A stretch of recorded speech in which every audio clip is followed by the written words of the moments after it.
कहत बा का कलश बिया मेरे नैना सावन भादो सावन भादो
बबलू भैया दहनों के दत्ती से आशीर्वाद दिले वाले पुनः प्रसाद सके बहुत बहुत प्रणाम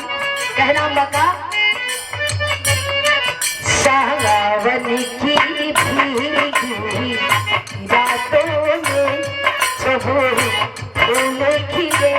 बरसातों में ओ मोहे छेड़े सखिया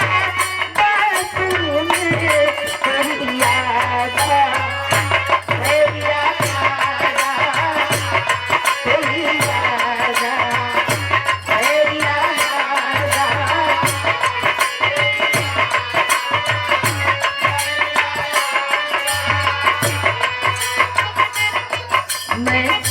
पहले के पायल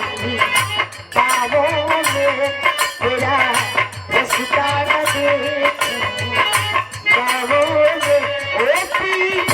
पलकी ठंडी छाँव में कोई जाता तेरी आजा तेरी आजा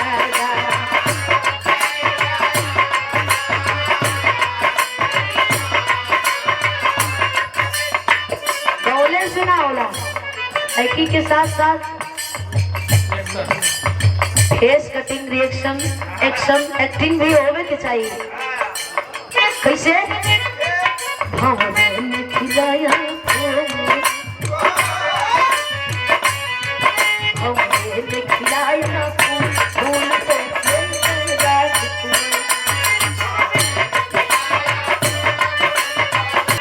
हमने खिलाया हमने खिलाया फूल